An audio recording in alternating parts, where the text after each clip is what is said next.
Hey there, hope all is well. Back at you again today with some more monetary news updates. Today is October 24th, and as always, if you enjoy today's articles, feel free to share them with our family and friends to help them become more monetarily aware. And if you're new to RTD, click the subscribe button for more RTD interviews as well as monetary news updates. Let's get into today's articles. Well, today's articles pretty much covers the subject of inflation. So just some of my daily reading today, I came across several articles from various countries all over this planet that is dealing with the idea of increased inflation coming soon. And it seems like the theme is that in the beginning of 2017, we can all expect our currency to basically purchase less and the prices to go up. So here's an article here. The Fed warms up to inflation from the Wall Street Journal. Next article from Bloomberg Gadfly. Listen up, bond market, inflation is coming. Next article from the Telegraph. Inflation, next year's ticking time bomb.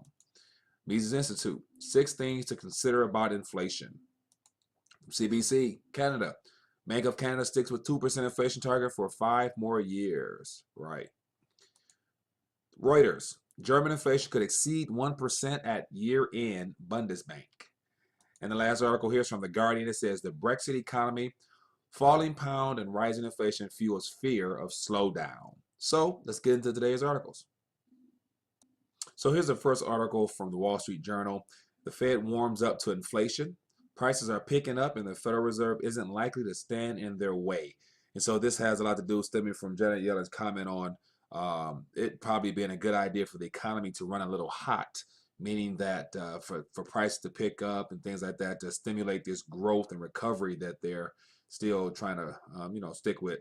So anyway, just give an idea what's going on here. It says inflation has begun picking up and it looks like as if the Federal Reserve is going to let it keep climbing. The Labor Department on Tuesday said that consumer prices rose by 0.3% in September from August, putting them at 1.5% above the yearly earlier level. With the gasoline prices stabilizing, annual inflation ought to push above 2% on the year within a couple of months. Core prices, which excludes food and energy costs, have been there for a while. Last month, they were up 2.2% on the year. The Fed has a 2% inflation target, but it prefers a separate Commerce Department price index that tends to run cooler than Labor Department measures. Even so, with job market strength steadily boosting consumer spending power, this measure too may also show inflation above 2% sometime in the year ahead. So basically what they're saying is they're going to let things kind of heat up, as she said, and really test that 2%, which ultimately as a consumer and as a, someone who utilizes the Federal Reserve note, basically saying you're going to lose a little bit more than 2% of purchasing power. So it'll reflect and the price is going up. And that's, good for them because that's promotes that growth that they're trying to really get things turned a little bit. So just to give you a little bit of idea of what's going on, it says Fed's typical response has been to get in front of the inflation before it picks up. But that approach was crafted when inflation was running higher than today. Lately, some Fed officials have been arguing that the central bank should delay raising rates even more than it's been in 7-8 years until inflation is close to 2%. So basically, delay raising rates until we get beyond 2%. And then we'll officially announce the whole recession stuff that's coming as well. And then when we inject more stimulus into the market, it kind of even out because prices be going up, but yet all this funny money be coming in as well. Fed Chairman Janet Yellen herself said last week that letting the economy run hot for a while might have some benefits. So basically, to summarize this up, beginning soon, it's definitely into 2017, you can expect prices to go up and for them to begin actually reporting that, it's a good thing that we're above 2% and they're going to eventually adjust their inflation target to accommodate some of this new stimulus that's coming. So they'll probably push it up to maybe 3 or 4% as a new target that they're going to try to achieve to kind of counteract some of this stimulus that's coming once the recession is fully announced. So if you're interested, articles below. Here's an article here from Bloomberg, Gadfly, I believe. Listen up, bond market inflation is coming by Marcus Ashworth. So basically, it just talks about the bond market. One thing I found interesting here is it talks about here it says Italy 50-year bond, a 50-year bond. And then it talks about a 30-year bond from Saudi. And so, there's interest from people to actually purchase these basically government liabilities that will not be able to actually receive the money that they put into these things back with some purchasing power on top of it. But that's as they say in here, that's just investors chasing yield. And so, give you an idea what's going on here. A lot of graphs here.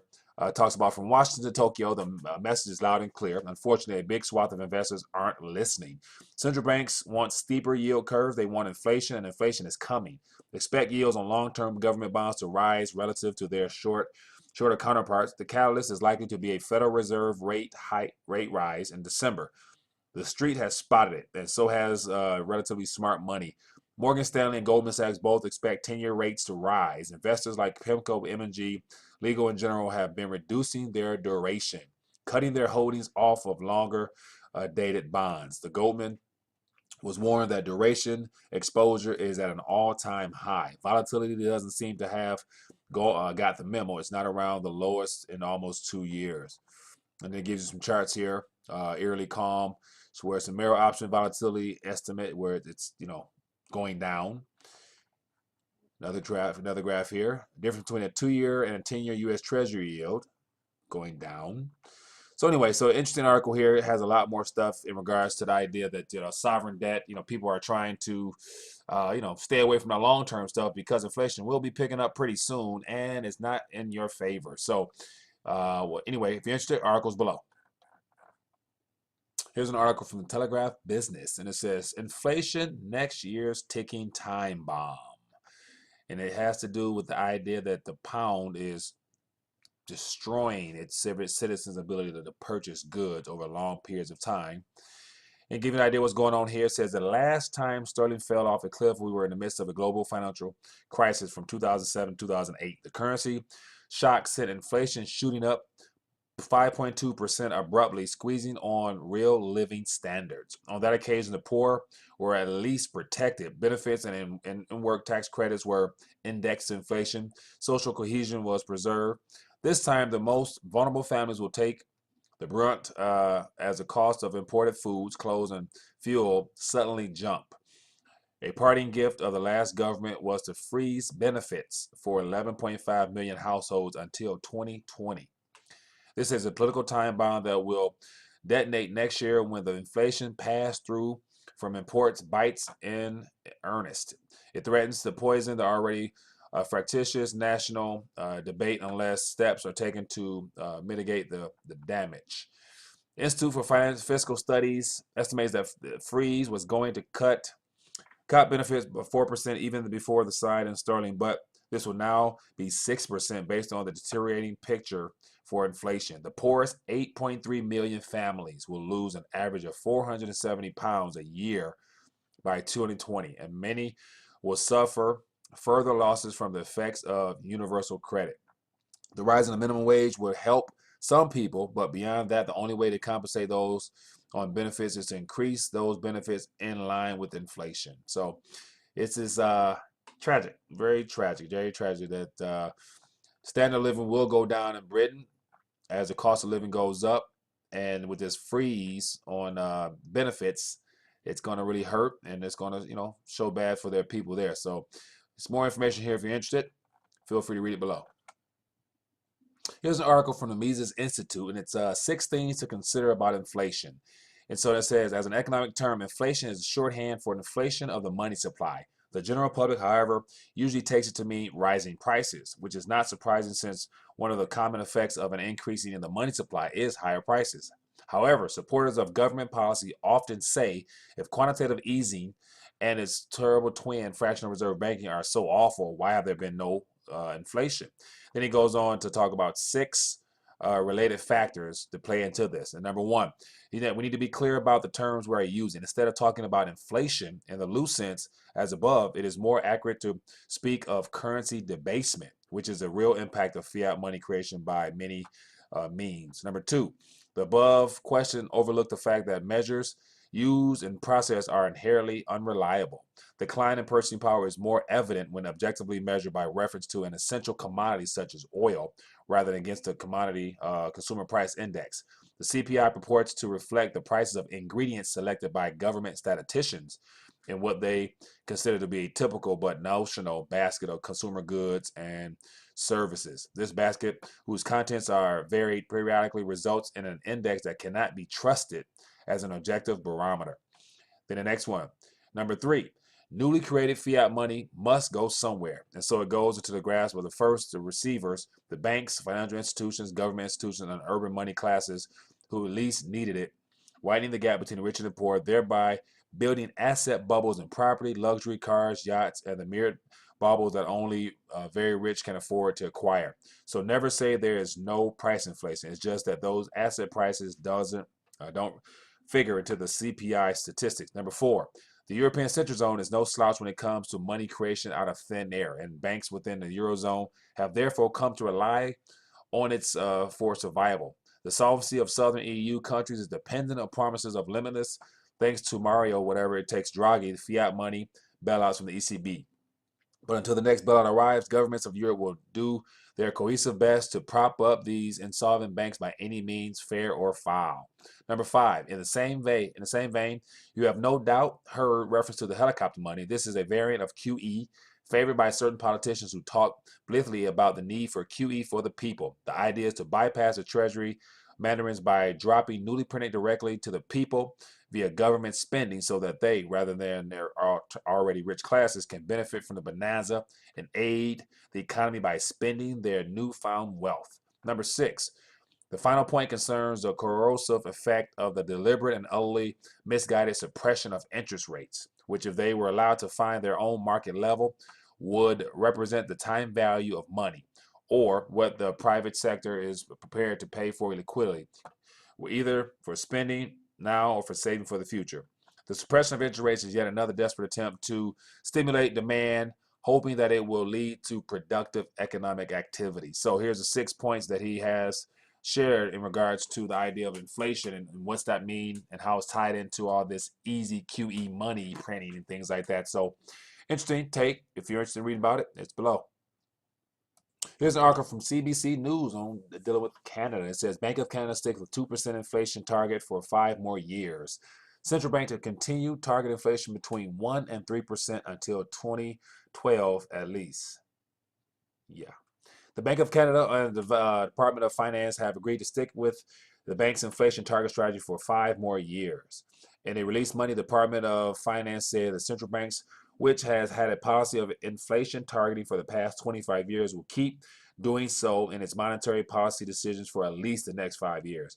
Under this renewed agreement, the inflation target will continue to be the 2% midpoint of the 1 to 3% inflation control range, the statement said. So, question is, what made them decide to stick with, this policy of theirs with shooting for 2% or keeping it stuck at 2% for 5 years, as if that's something they can really control? Because when their market there, the housing market implodes and everything that they're dealing with problem-wise implodes, it's good to say they're going to definitely, it's by nature, it's going to go be above that 2%. So I think the inflation target will eventually be out of their control. And so to say 2% for the next 5 years is absolutely ridiculous. So interesting article. If you're interested in reading below, feel free. Here's an article from Reuters on German inflation. It says German inflation could exceed 1% at year end, according to Bundesbank. Interesting. German inflation could exceed 1% for the first time in over 2.5 years at the end of 2016, the country's central bank said on Monday, potentially giving it extra ammunition to push for a reduction in European central bank money printing.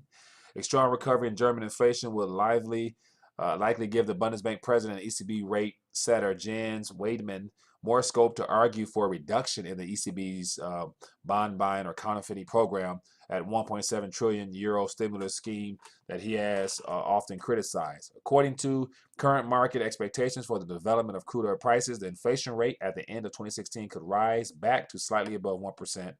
The Bundesbank said in a monthly report. Oil prices have rebounded to $50 a barrel from around 45 since the Organization of Petroleum Exports countries agreed on September 8th to reduce production. Germany's harmonized consumer price index rose by 0.5% on year in September, the fastest pace in more than a year, but it has been above 1% since 2014. Eurozone inflation was 0.4% last month. Interesting. The ECB, which wants to bring Eurozone inflation to just under 2%. And so it looks like all the central banks working on the same model has figured out that it'll be ideal to inflate or to devalue our currency at 2% a year, according to what's their mandate. And so that's what everyone's preaching and claiming that they're trying to get at. In actuality, if you look at the real prices, it's above 2%, but they're still speaking as 2% stuff. So anyway, but this is what's going on. It looks like every country around the world is starting to feel the pinch of the inflation topic, and so it's going to get worse, I'm sure. Articles below if you're interested. Here's the last article here from The Guardian, and it's the Brexit economy, falling pound and rising inflation fuel fears of slowdown. It says the latest month Guardian analysis of a dashboard of data points to the UK economy starting to lose momentum after EU referendum. So this article is interesting here because it has information in regards to The Guardian, who has kind of formulated their own little index of 8 different ways of measuring the economy in the UK. And so according to the measurements that this newspaper here uses to track the health of the economy, things aren't looking good according to their own calculations here. So it says the Guardian has chosen 8 economic indicators as well as the value of the pound and the performance of the FTSE to track economy on a monthly basis. The dashboard for October shows that 4 of the 8 categories have performed worse than expected. 2 were as expected and 2 were better. Inflation jumped from sharply than expected to 1%, the highest level in almost 2 years. Britain's trade deficit with the rest of the world widened as growth in imports rose faster than exports, and retail sales were flat as shoppers were put off by the higher clothing prices and exceptionally warm September. 4 months on from the Brexit vote, there are warning signs that consumers should prepare for a renewed squeeze in living standards as a weak pound drives inflation higher and causes cautious businesses rein in wage growth. So just more information on how the whole situation in UK with the Brexit and the pound basically just being devalued steadily will put, as it said here, a squeeze on living standards. And so this is what the Brits have to look forward to in the days ahead. And this is all according to what sounds kind of not too bad, but yet I'm assuming that the true data and the true stats behind all this is probably a lot worse, which is going to be more than just a squeeze for all of us. But this is the news for today. Hope you guys enjoyed it. As always, if you find it informative, please share it. Leave me a comment below. Love to hear your thoughts. Other than that, enjoy your day.